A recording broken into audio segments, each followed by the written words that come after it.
Years ago, I shot 10 bags of heroin every day. Heroin is a beast, and that beast has infiltrated every town and city in America. In 2016, 64,000 Americans died of an accidental overdose of opioids. I hope that the stories we bring you on this show save lives in 2018. I'm Richie Farrell. I'm a heroin addict.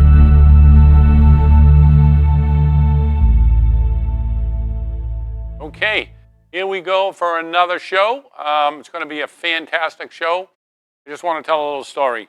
I've been doing this. Is that my phone?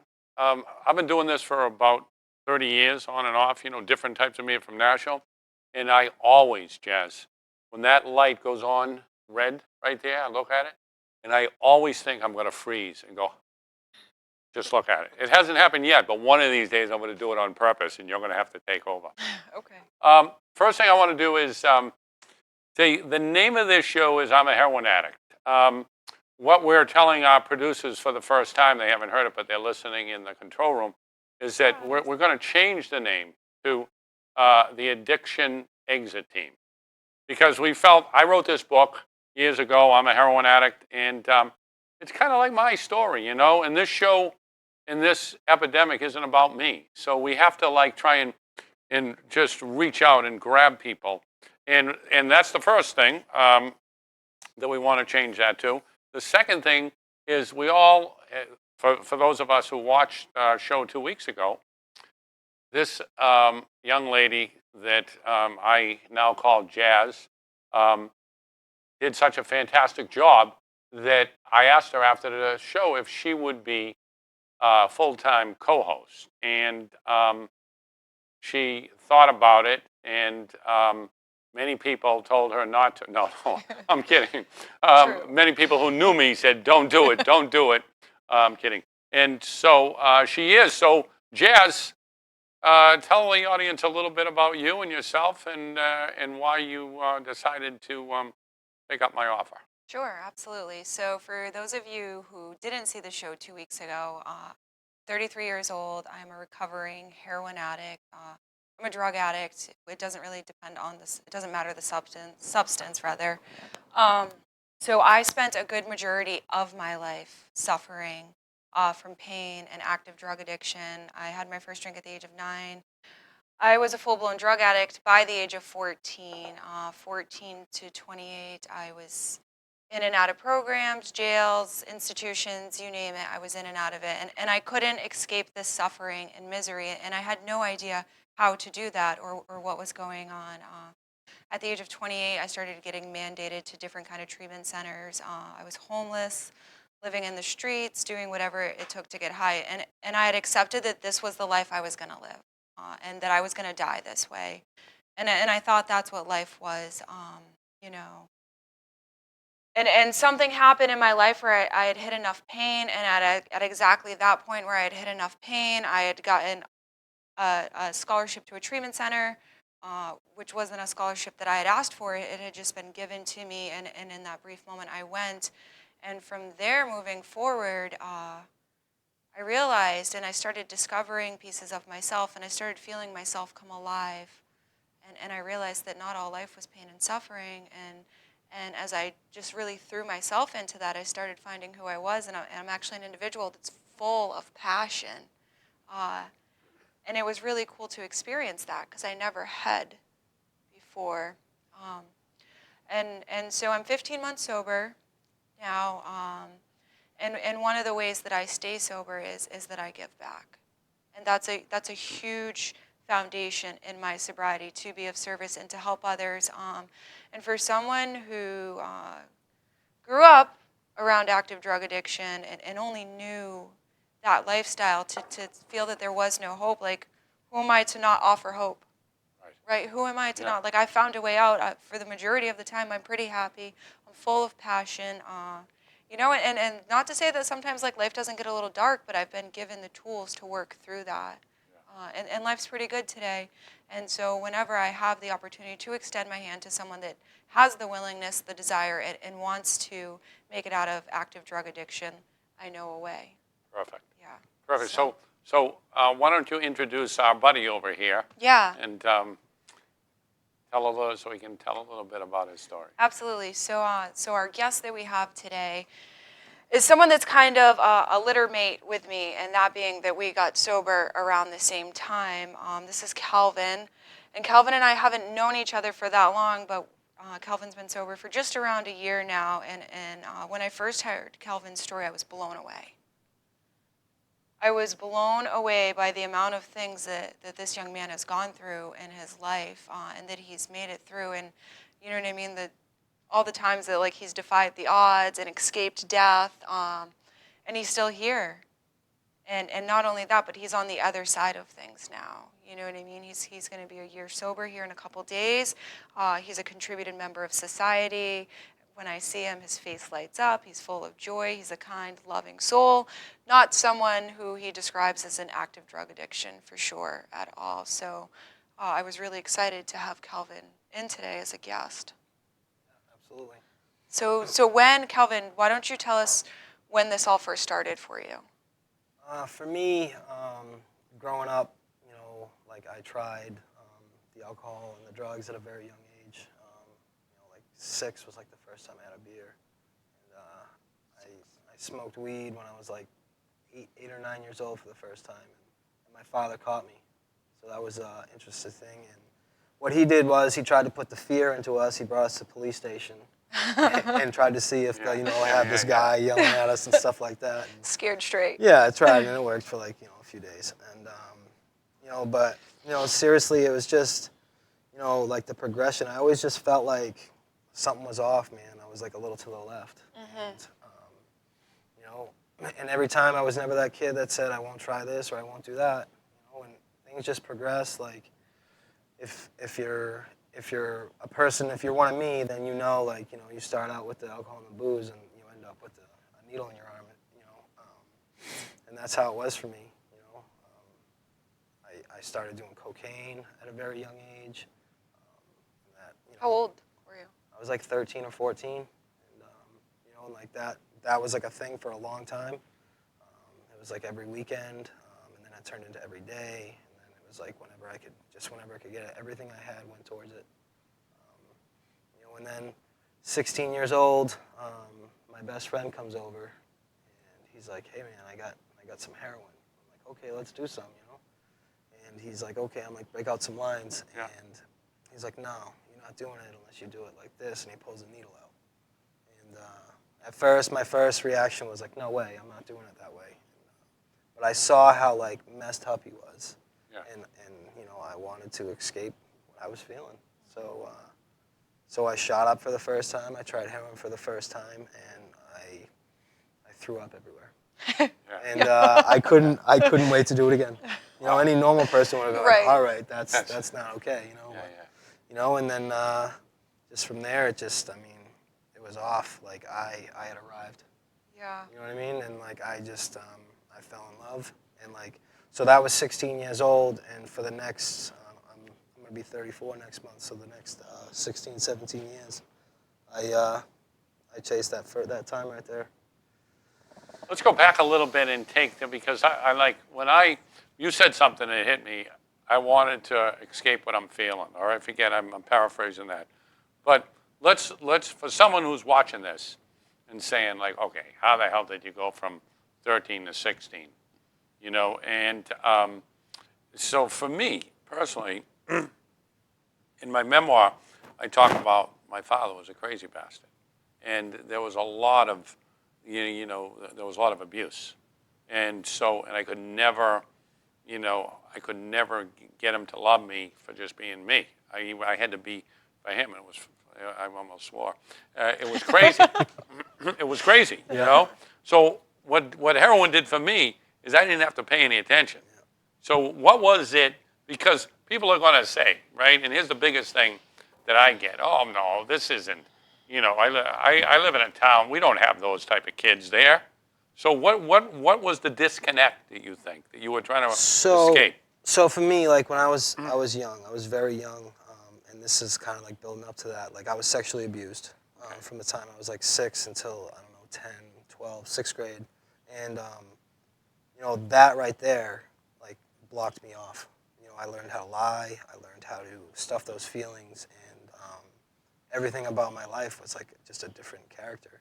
And I was just trying to find my way, and like my family growing up, there's some alcoholism in there and stuff like that. So I had to deal with that, and then like my parents got divorced right around the same time this stuff was going on. So like everything just came kind of crashing down, and like my escape, like my thing was like I didn't know what to do. I Right. didn't know what to do. I didn't know how to feel, and and I turned to the drugs, and it just took off, and I just I don't know. I mean, it was So, okay, I don't mean to stop you. So you were sexually abused from the time you were 6 years old on to what, 12, 10, 12, something 12 like years that. old? Yeah. And so how did you stop it, or did it just go It away? just kind of went away. Like stopped. The person that was doing this, it was like kind of like a close family friend, and Yeah. it just kind of the visits with them stopped. When I came out about it to a counselor, Oh, and so then and then it all unraveled. So. it all unraveled. So did you ever?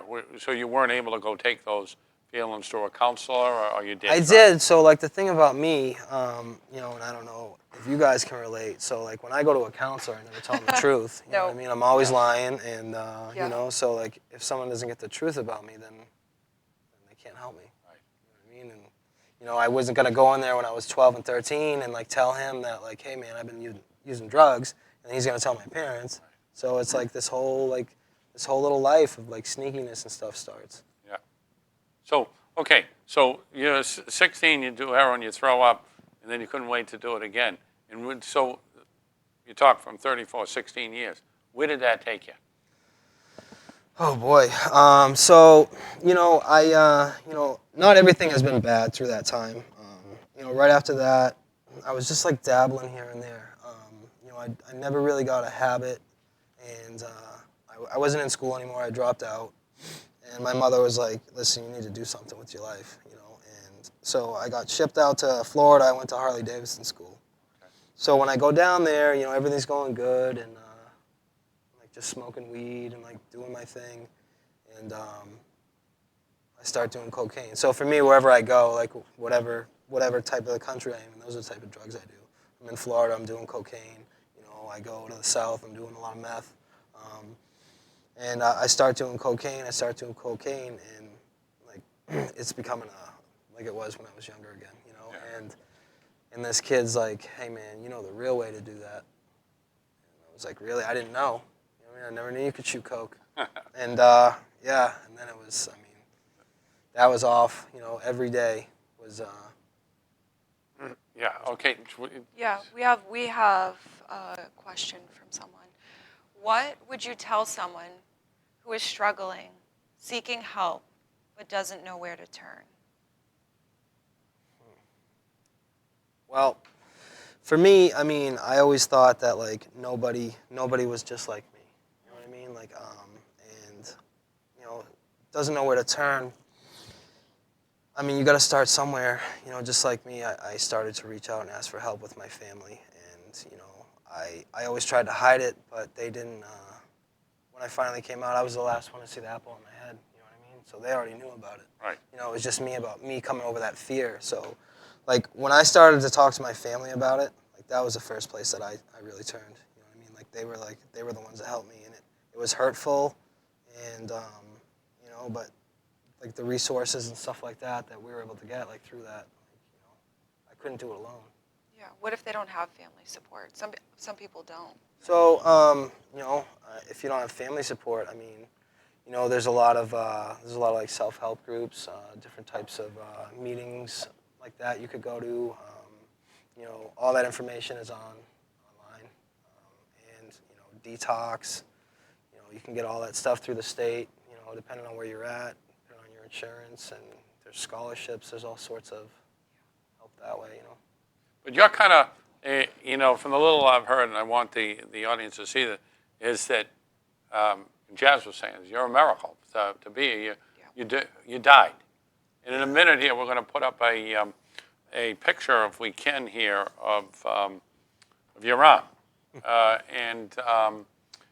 And why don't you tell us about that part? If the picture goes up, it goes up. It's kind of gruesome, so I want the audience to know. You're watching, you're going to see something that really could get you sick to your stomach. So talk about that under the bridge in Mars. So yeah, so like, you know, all the time, you know, from I was just talking about being in school, like it never got any better.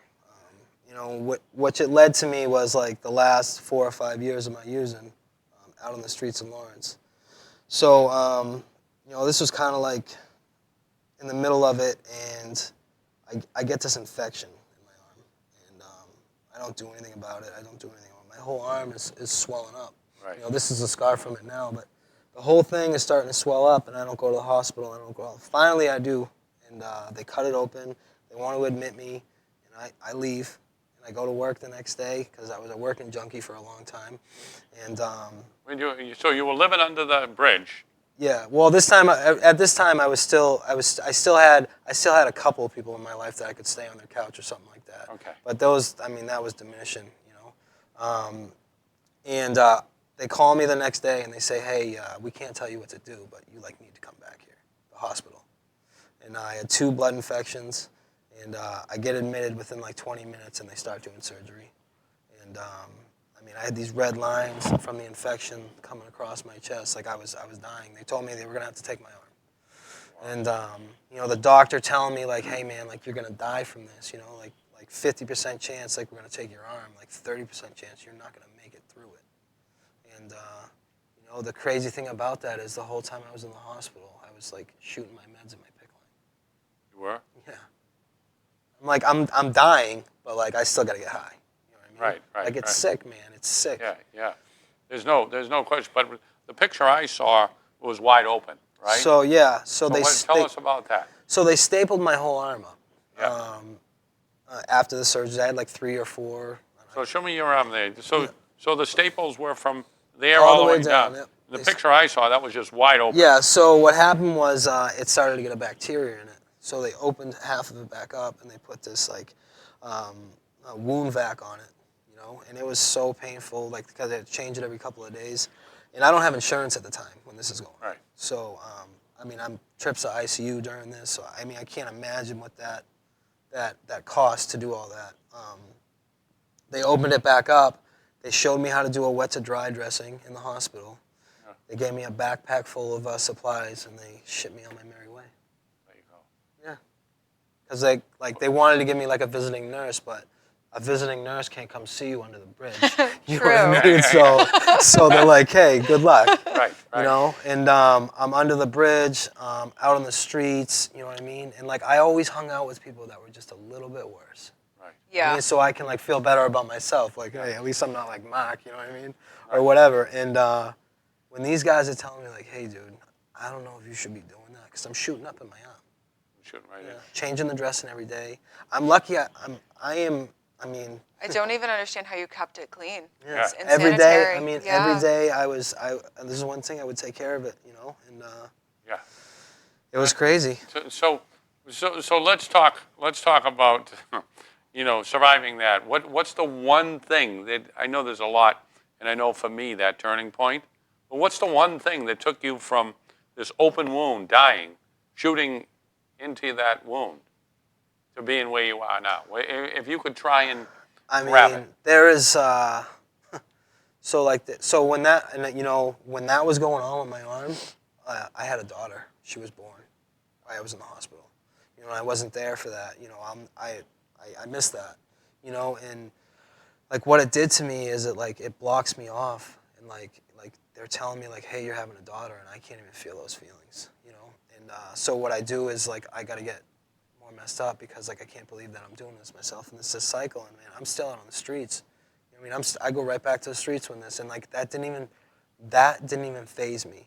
You know, there's like so much more that happened. Like, you know, I go back to the streets, I'm running the streets, and in and out. Like, so during all these periods of like lapses that we're not talking about, you know, in and out of detoxes. Like, I mean, I'm that guy that you see on the side of the street, like holding up a street sign, like, you know what I mean? Like, I'm signing, I ask you for $1 when you walk into the store. You know what I mean? I see you smoking a butt, I spark up a conversation just so I can get one. Right. You know what I mean? I don't care about what is going on in your life. You know what I mean? I'm seeing people dying, and I'm like, hey, what's for lunch? Because like nothing is affecting me. I can't have a relationship with anybody. I can't even talk to my family, and I come to the conclusion that like I'm gonna die out here. Like I'm okay. I accept it. I'm okay with it. You know what I mean? And like for this kid that grew up in like a good home. So you agree? You'd say I'm going to die under this bridge. Yeah, That's man. So like for me, I had gone so far down that I didn't think there was any way, and like my family didn't think I was gonna get better.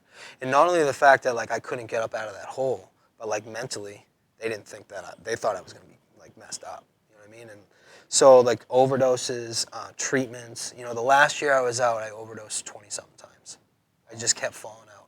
And you know, one of the times I overdosed and I was out. They don't know how long.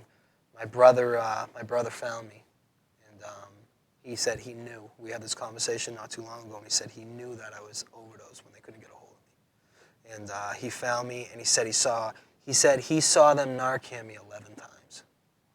And he said they hit me 2 more times on the way to the hospital.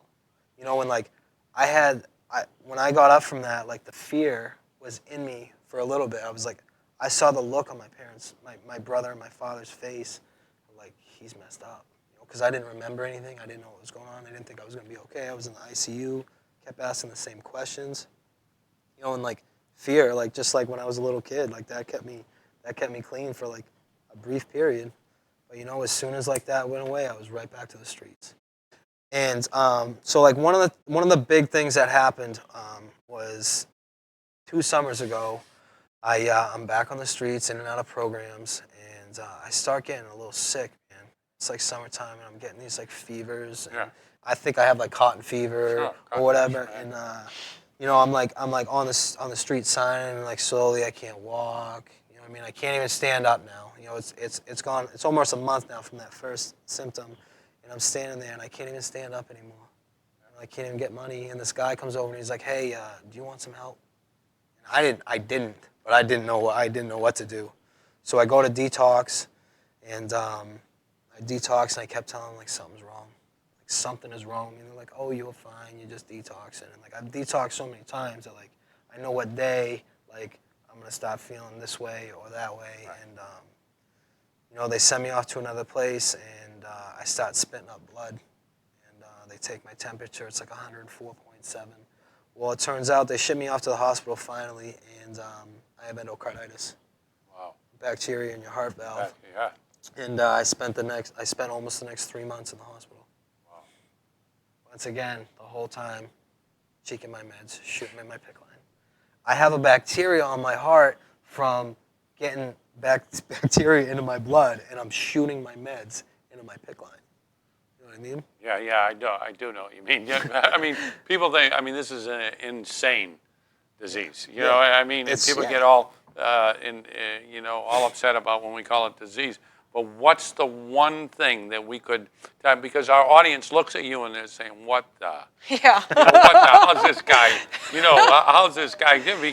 You got to figure, the people that will watch this either live or next week on social media as it goes, they might have kids that are not as bad as you, right? Yet. And they're not yet, but they're like, they're going to look at you as hope, man. Yeah. So what's the one thing, if you can try and like I know for me, when the guy came into the room, the Spanish orderly said, I know someone who can help you.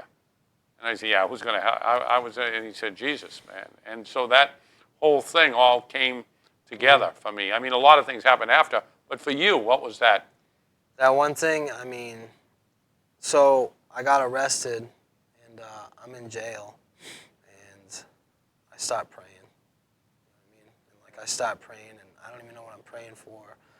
I don't know if I want to get better, but I don't know. I can't go back to the streets, you know. And things started falling into place, you know. And I always thought that like this type of thing isn't gonna work for me, or that isn't gonna work for me, or And you know, I just kind of let go and I started to trust in God, man. And I started to like, I really like, I gave up.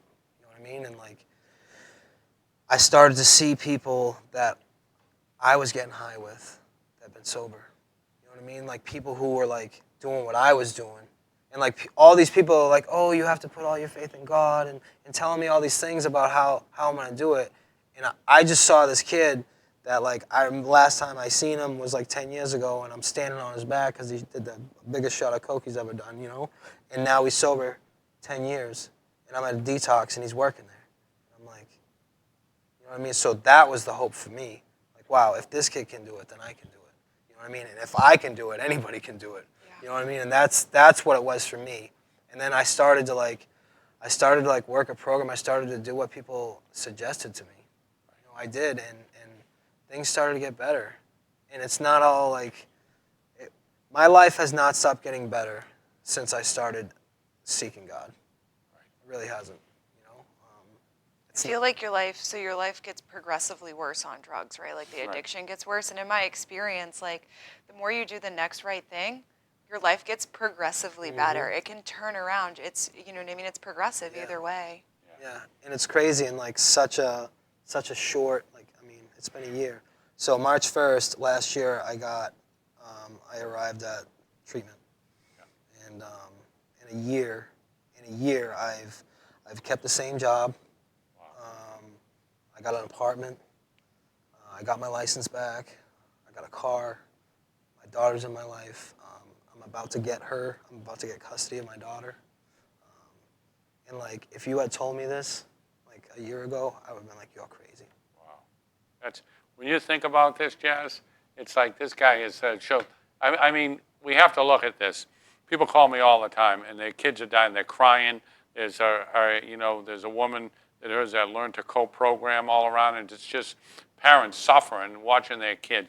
And this is hope, right? Absolutely. This is a perfect example of going all the way to the bottom. And almost no one would say it ever come back, right? Yeah. And here he is sitting here with us a year later. I mean, it's just a fantastic thing. Man, you just keep on keeping on, right? Because, no, really, your life is going to inspire people. Yeah. If only one person is watching this out there today that is not even near you, they're going to take your message, and you might save their lives and their generations to come. Thanks a lot, my brother. All right, my man. Thank you. All right. Thanks, Jazz. All right.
thank you very much for watching today.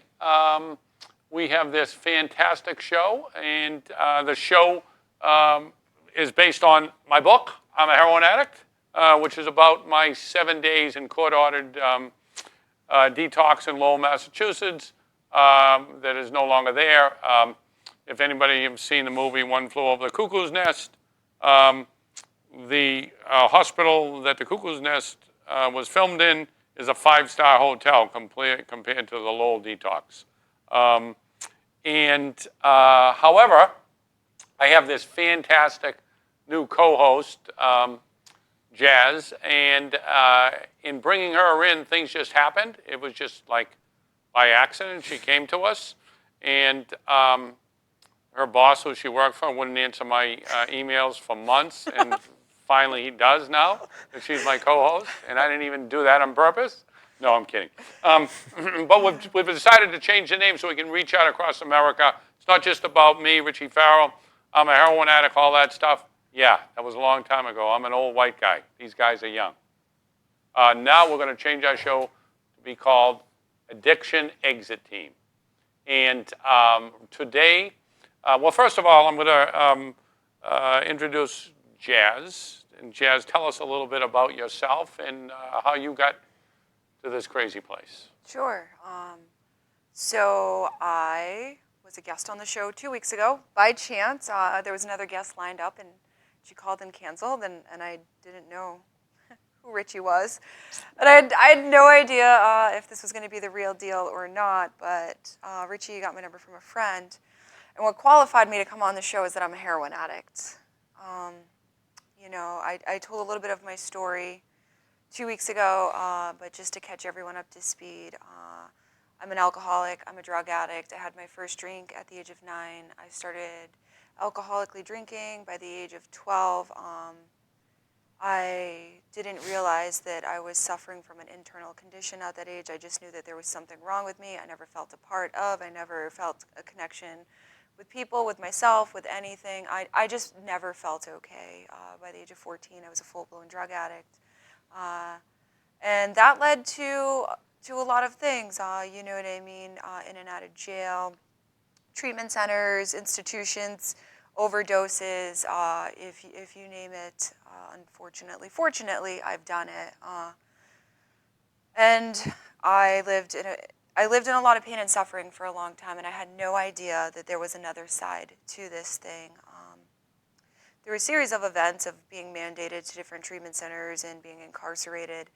I was in and out of, you know, fellowships, and I met some people that really cared. And I had written myself off to die of this thing. I was going to die. I was going to be a statistic. I would be lucky if I had died from a drug overdose, because to be alive was suffering for me. And I can't tell you why, but I can tell you that there were many people in my life that wanted to help me. I didn't want their help, and you know, I'd gotten offered a scholarship bed at a detox treatment center one day, and I went. And people had offered me that before, and I can't tell you why I went at that time, other than I was meant to be there. I was meant to be there. I was meant to walk with this group of individuals. I was meant to learn all these things that I had learned, and I became very open-minded. And I almost immediately started realizing that I'm a person that's very gifted with passion, and I'm full of passion, and I'm full of life, and I have a pretty cool story. And a huge foundation of my sobriety is to give back to others and to let people know that there is hope, and that you don't have to be stuck in pain and suffering, and that there is a way out of that. You know, I know a way. I know that other people know different ways, and I know a way, and there's hope. You know, my last overdose, I was down for 10 minutes, and they said that I would be brain dead for the rest of my life, and I'm not. You know, I'm here. I've got a story to tell. I have a voice. I'm full of opinions. I like to put them out there.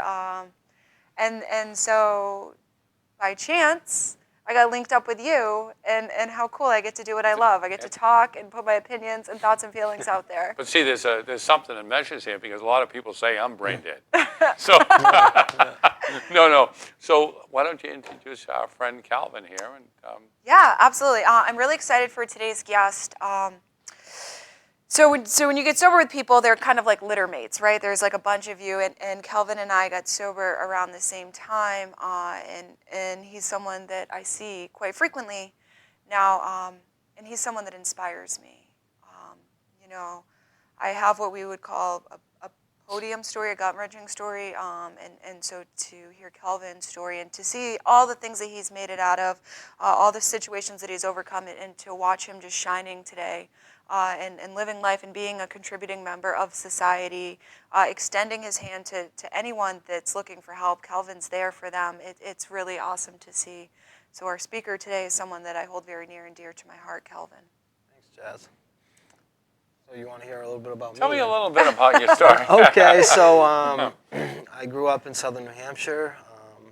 You know, I come from a good home. You know, I started, just like Jasmine, I started drinking and drugging at a young age, you know, before I was even 10. I had my first drink and smoked weed.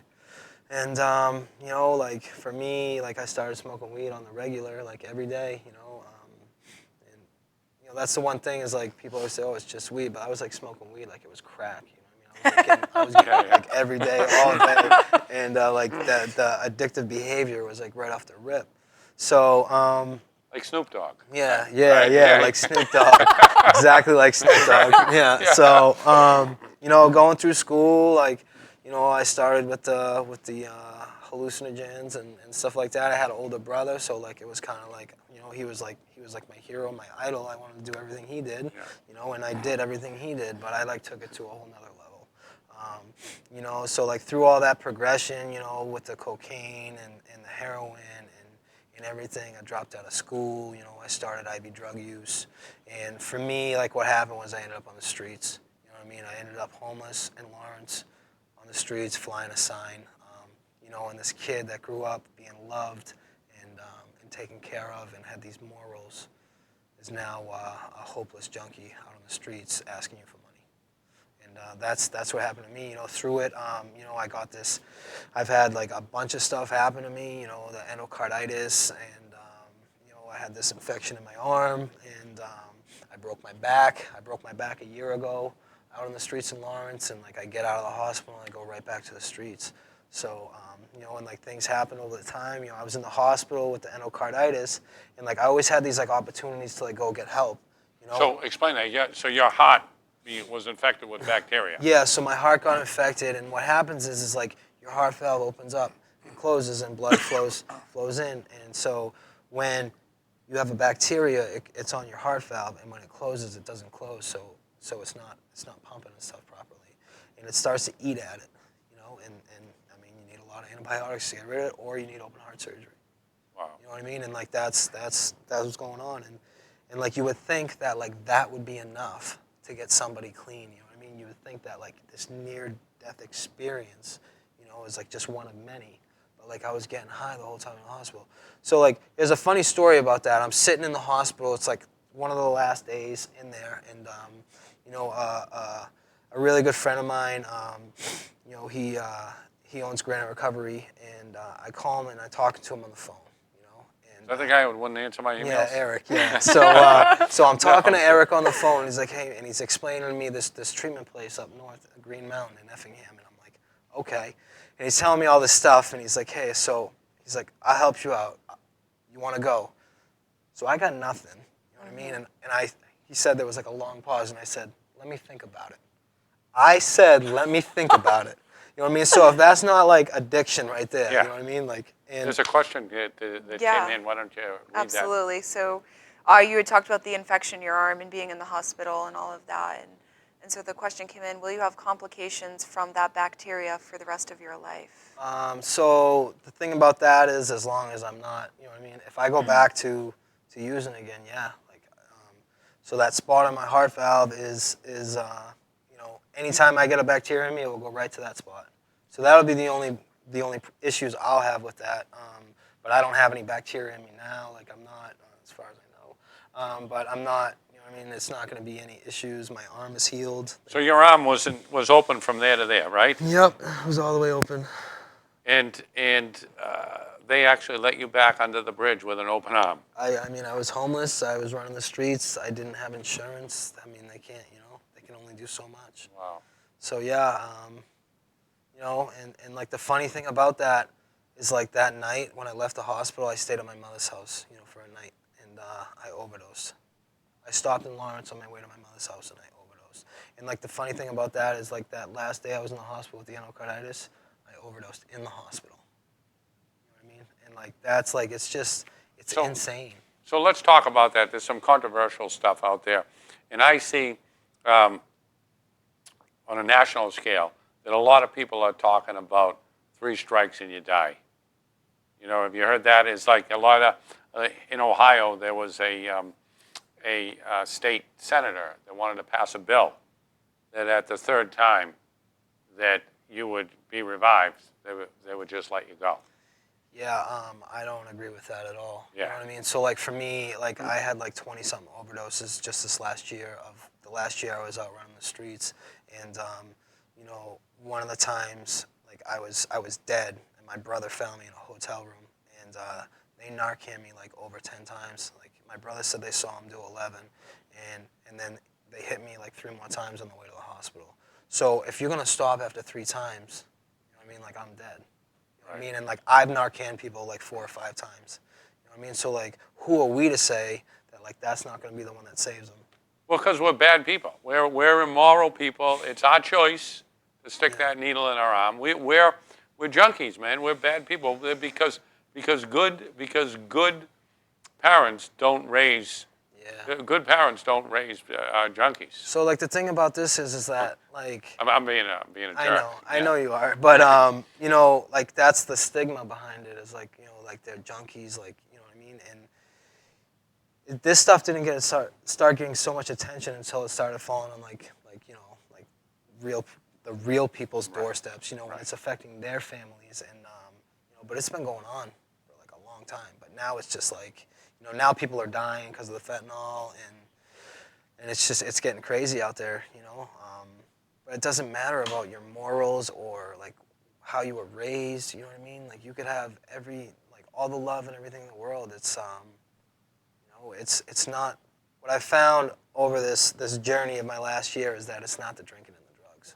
Yeah. You know what I mean? Like Absolutely. I put the drinking and the drugs down, and like I don't do anything about it, and like I'm miserable. Right. You know what I mean? There's some underlying issues there. There's some other stuff going on, and like that's what people always think. Like, oh, I'll stop drinking and drugging, and everything will be fine. I'll just go get a job and I'll move and da da da. And like wherever you go, there you are. Like you haven't done anything different. Right. You know? Let's talk for a minute. I'm sorry. What were you gonna say? That's okay. I was just gonna say, if you know, you're a drug addict, right? So that causes a lot of consequences. But if you think about it and take a look around, like we live in a sick society. People are addicted to social media, material things, image, you name it. You know what I mean? You're a drug addict. There's lots of consequences that come with that. You know, it all comes from a much deeper level. Much. Yeah. And it's crazy. I mean, my you know, so one of the things that I talked to Eric about was I believe that there's much more to this, you know, and it's deeper, and it's post-traumatic stress. And so from my teaching in college and from writing books, I've developed this seminar, and I did it for maybe 6 times. I presented it to the W House in Hagerstown, Virginia, and it was a female. It was like 48, all different levels, and it was phenomenal. It's like, so you go in there, and I give them the basic writing for dummies, and I teach them the triangle, the beginning, the end, and they put together, and we do editing, group stuff, and then at the end of the day, like 3 o'clock, if they want to, they can read their stories. Not a dry eye, the tears. Yeah. The deep inner stories that nobody talks, because you can stop them from, you know, I mean, you can get clean, right? But that, what drove you to stick that needle in your arm, is still there, man. Right? You might not have the drug. You might be over the medical, you know, the physical part, I mean. But that's deep inside you, the stuff that's haunting you. The mental part about it, you know what I mean? Like you said something there, like, oh, like, you know, you can stop. You know, like for me, I can't stop. Yeah. I mean, once I start thinking about it, this is when I'm in active addiction. Like once I'm thinking about it, I mean, I can't stop thinking about it until I get high. You know what I mean? And it's like it doesn't matter what anyone says to me, like, hey, your daughter needs you right now, or my mother crying, telling me like, don't do this, or doctor telling me I'm gonna die. Like none of that matters. You know what I mean? It's that obsession. Right. And like if I don't do anything about the obsession, then I'm always gonna have it. You know, the craziest thing is, just the other day, I was in the lodge, the ski lodge, and I'm always getting these things that people send me about the addiction and stuff because of what I do, and I saw it at a video clip of the works and I got that, it's been over 30 years, and I got that taste in my mouth. My stomach went, it was like it scared the shit out of me, you know? So that stuff will always be there. But if you learn to what you do at that moment, and you look and you're able to deal through that, and that's the work that you guys are doing that we have to get. Okay, so let's talk about that, Jess. 64,700 people died in 2016. And our major, and they're saying when the CDC finally puts the numbers together, it will be 70,000 plus. So that's like 170 people a day, if you break it down. Mm-hmm. Some people say 190, 170, but whatever. Let's say it's 150. That's a lot of people. And there's two things that we're using as our weapons, right? That's what everybody's using. They're methadone and Suboxone. So why is it that if we're using these two medications, and they're not working, why are we staying with it? Have you had any experiences with? Yeah. So I was on Suboxone for like 10 years. It's called MAT, right? Is that what they call it now? MAT. MAT. Yeah, medicated assisted treatment. So. Okay. So like the thing about that is like I was just talking about, it's not the alcohol and the drugs. You know what I mean? So you put someone who, you know, like they stop doing the drugs, you know, but they really haven't, and they're just taking the Suboxone, they're getting their drugs from a doctor, and it's just, man, it put me into this vicious thing, and like I would get my Suboxone, you know, they give you, hey, take 3 a day, and like here's 90 of them, you know, and like all I turned into was like a little drug dealer. Like I'm getting money from that to go buy drugs, you know, and then I like save just enough so that like I'm not sick and I can make it back and still piss clean, you know what I mean? And that's what it is. Or like if I go to the methadone clinic, you know, I'm not shooting dope, but after I take my dose, I'm going over here and I'm eating a bunch of benzos so I can get all messed up and Johnnies and smoking crack. Yeah, and like, you know what I mean, shooting coke, but like I'm doing good. I'm on the clinic, you know what I mean? I'm not shooting dope. Right. It's just it's all about money. And excuse me, harm reduction, right? Right. That's the buzzword, right? Harm reduction, and to keep us junkies off the street so we don't rob anybody, steal anybody, spread disease and all that stuff, right? Yeah, I guess. Well, so why is it, do you think, Jazz, that we can't go towards something else, like Vivitrol or I don't think it's that we can't. We can. I mean, for me, I have no problem with voicing my experience. I'm not here to discredit anyone's experience with MAT, but I can tell you that my experience with MATs did not work. They didn't work. My experience was very similar to yours because for someone like me, it is from something much deeper than just taking a dose of medicine every day. There is something internally not right with me, and I need to be able to take a look at that. And not only that, it's so like there's something not internally okay with me, but if you take a look around, there's something not okay with society. Yeah. There's something not okay with society, you know what I mean? And is it something that I think that we can fix overnight? Absolutely not. It's going to take a very long time, you know what I mean? It's money. Yeah, well, Bottom line is money, man. MAT programs are money too, absolutely. I think that some people might believe that like they're doing the best to help others, you know, and I know that some people, you know, have experiences that may work for them. My experience, it didn't work at all. I used and abused it. I had no intentions of getting better. It was a crutch there to help me off, to show face to others that I was doing something, and it kept me in the system, right? Yeah. Kept me in the system, kept me in and out of those programs, kept me in and out of jail, kept me in and out of programs, it kept me in and out of clinics. Right. The thing that and again, I was on a TV program, General McFarlane, Obama's drug czar. When I was asked by the host, there were 3 of us on the top 3, when I was asked by the host, I said, abstinence. That abstinence is what saved my life. And that if I had to get straight in today's current, with the Suboxone and methadone, because I kicked methadone once in jail. It was the way it sucks, man. I'd rather kick heroin 10 times. Yeah. So my point is, they got very mad at me, and I got all this Twitter emails, people saying these doctors saying you're shaming people. I'm not shaming. Listen, you got to do whatever works for you, right? So whatever works for you. I said to this woman in St. Louis, I was down there for the Huffington Post. I was writing this story right before Christmas on Vivitrol, on these 5 addicts that had gone through all the other stuff, but were very successful from 5 years to 1 year, 5 of them, right?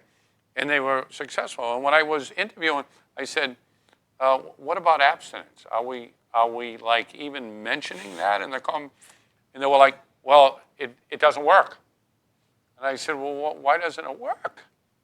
Because we've found, statistics tell us that, and so you're telling me what you're working is a opioid agonist, is that you're giving them a piece of, and while it has an antagonist in it, I said, yeah, but I said, so if I were to come in here, and there were a bunch of people in the room, and hand out some Suboxone, lozenges to everybody, would they get high? I said, yeah. It would remove them from their conscious reality, right? So who the hell wouldn't want that? Well, right? You can take a sure there's a little bit of the antagonist in there as well, right? But my point is, you got to do what you got to do to stay thing. But why don't, there's a free program out there, right? It doesn't cost anything, right? You go to a meeting, show up, it's a 12-step program, right?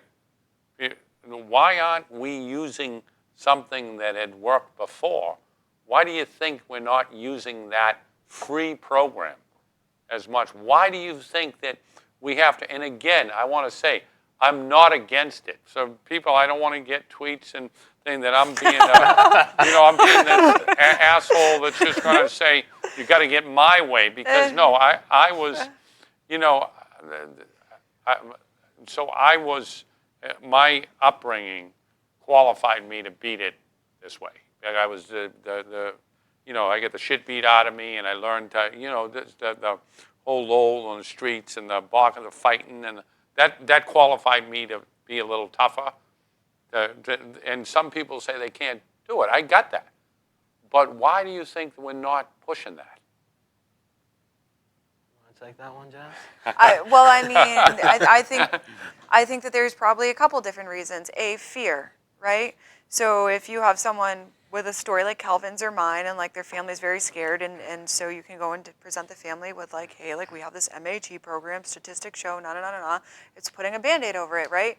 No one tells them, in Calvin's experience, that he's going to relapse. In Jasmine's experience, like, you know what I mean? Like when I was prescribed Suboxone for 3 years, and like my family thought it was the most amazing thing ever. They didn't know that I was selling my Suboxone and like getting high behind the scenes until I ended up in jail, right? They had no idea. And then money. You talked about money, and it's like a way to control people. But for me, it doesn't really matter the why, right? Like, not to get in like a big pharma debate, No. but like, what can I do? What can I do? And that's more what I focus my energy on. And what can I do? And I truly believe that with my whole entire heart that I'm doing it. Right. I'm speaking my truth everywhere I go, or every opportunity that I can. I shouldn't be alive, but I am. And I found sobriety on an abstinence-based program. Right. And I have got to discover who I am on a deeper level. When I was on MAT programs, I didn't shine bright. I didn't, because I didn't even know who I was. Why would I want to live a life like that? Now that I have experienced a life sober and not on MAT program or any restricting program at all, I love my life today. I had to go through every trial and tribulation that I had to go through to get to where I'm at. But to me, the bigger question is, what can I do? That's it. Yeah. So if you were to say, because to me, our lives, just being, who we are sitting here today, I come from an era where we were real junkies. We weren't good kids. You know what I mean? Like we robbed people. Now we're seeing good kids, right? Good families, right? And you know, we did bad things. And so nobody was surprised that I wound up where I did. You know, but we're seeing, like you had mentioned, that you're seeing white middle class kids dying, right? Good families. Your being alive today after what you went through is inspiring. And if we can, by this show, by your life, if we can save people, we're saving generations. Because if you save some woman that's watching this, that's tried everything and wants to die, wants to put too much in the cooker and just end this sucker, she might say, hey, if this kid can do it, I can do it. And so our lives are about saving lives. So in this last, if you were to look right at that camera and tell someone, that one person out there, right, what would you tell them? Well, I would probably say that, you know, I know the feeling of like uselessness and not thinking that you can get out of it. But just know that there are people out there that can help you. You know, you are not too far gone, and you know you can always get out of it. You know, no matter how far down you go, you can always climb out. And if there's anything I could do to help, you know, you can look me up on Facebook or anybody. You know, I'm willing to help anybody out at any time. So. Perfect. Jazz, why don't you end this segment for us, darling? All right. Thank you guys for joining us. Reach out if anyone's struggling or if you need any help with anything. We're all here for you. Yeah. Thank you, Calvin, for coming on today, by the way. Calvin, you're the man, my man. All right, you just keep up the fight. You just keep going. I look forward to our next show, and we'll just keep on rocking it, saving lives. Thanks a lot. Thanks, Richie. Thank you. No, thanks for...